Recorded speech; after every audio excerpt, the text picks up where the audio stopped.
produção de remédios.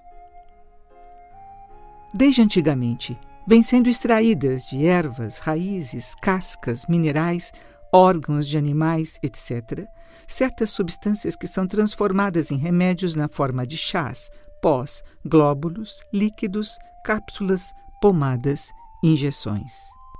Quaisquer dessas substâncias, uma vez aplicadas ao organismo, paralisam a purificação. Na verdade, tais remédios não passam de venenos fortíssimos que, em muitos casos, ameaçam a vida.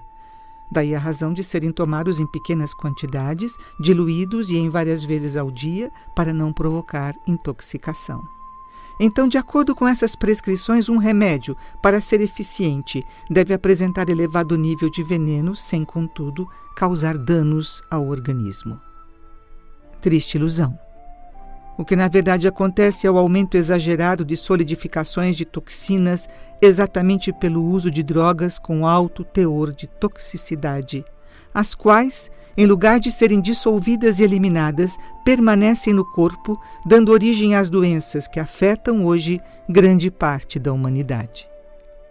Daí então ser muito comum ouvirem-se frequentemente recomendações sobre cuidados higiênicos e prevenção de doenças.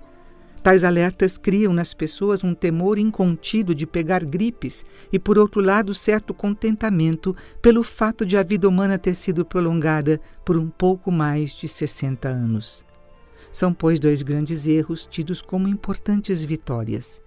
De fato, uma pessoa saudável, livre de impurezas, portanto sem doença, pode viver facilmente mais de 100 anos, tendo inclusive uma morte natural sem nenhum sofrimento.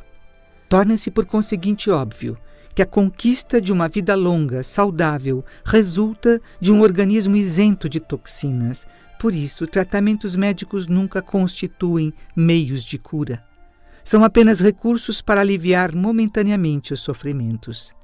Daí que procedimentos tais como repouso absoluto, compressas, emprego de remédios, fricções com pomadas, resfriamentos por gelo, aplicações com raios e eletricidade, tudo não passa de um processo solidificador. Mesmo assim, existem, dentre os inúmeros tratamentos em voga, alguns um pouco diferentes. Um deles é a moxa, técnica da medicina oriental, que consiste em fazer pequenos pontos de queimaduras nas partes do corpo afetadas por alguma enfermidade. Produz um efeito semelhante ao da acupuntura. O outro é representado pelo aumento de temperatura do local atingido pela doença para estimular a febre. Ambos os recursos, contudo, trazem apenas um alívio temporário. Depois de certo período de melhora, o problema volta como antes. Além desses dois métodos, cujo princípio se baseia no uso do calor, existe ainda a radioterapia, empregada na destruição de células cancerígenas. Seria um excelente processo se eliminasse apenas o câncer, mas como acaba também com as células sadias, produz efeitos colaterais indesejáveis, mais negativos que positivos.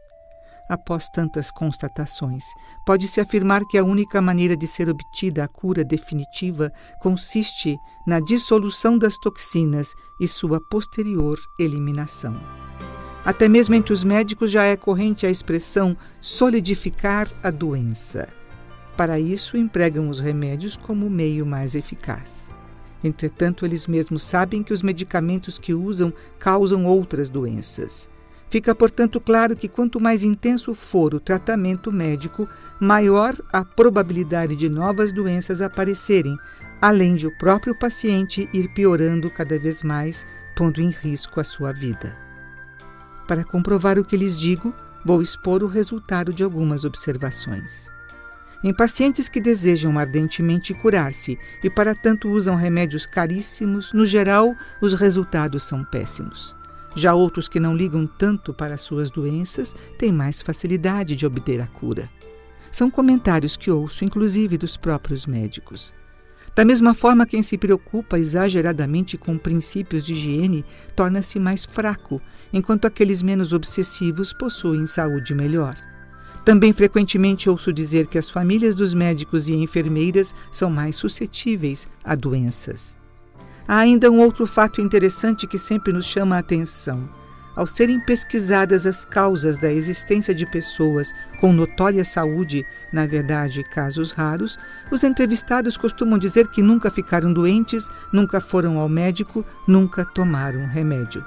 Concluindo, do meu ponto de vista, acho extremamente necessário refletir bem sobre o que é a verdadeira saúde e a maneira correta de como conservá-la sem precisar do emprego de medicamentos.